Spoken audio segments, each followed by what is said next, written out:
In our area, if you have an all-electric house, then you probably have a heat pump to heat and cool your house. A heat pump is a very sophisticated piece of equipment, and it's pretty cool. In the summertime, you can think about it as a straight-up air conditioner. You've got an outdoor unit and an indoor unit, two Freon pipes go in between them, and it cools the house. In the wintertime, there's a reversing valve in the outside unit that reverses the flow of the Freon. So now you're actually air conditioning outside and sending the heat inside. And that's how a heat pump basically works. And that's fine until you get below around 30 degrees in the wintertime. A heat pump just can't provide enough heat to keep the house warm. You can't get that much energy out of the Freon or Puron based system.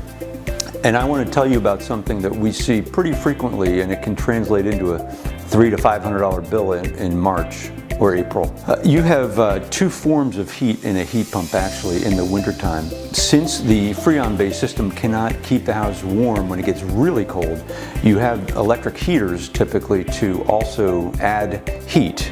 Those electric heaters are very expensive to operate. So if your heat pump system, if the Freon or Puron-based system is not working properly, you're going to rely more and more on the electric backup heaters, which are expensive. The problem is in January and February, people often don't know that because they're comfortable. They don't know the heat's not working. So there's something very simple you can do to make sure your heat pump is working correctly in January and February so you don't get stung by a big bill in March or April. Going into the outdoor unit and the indoor unit is a large Freon pipe. It's copper and it's got black insulation on it. Pull the insulation back and touch the copper pipe when the unit's running. The pipe should be almost too hot to touch if the Freon charge is correct and the system is working properly. If that is not hot, then you should call a technician and have that checked. Maybe the Freon charge is low, or maybe there's something wrong with the compressor. But getting that dealt with sooner than later would help avoid a big expense come springtime. Thanks for listening.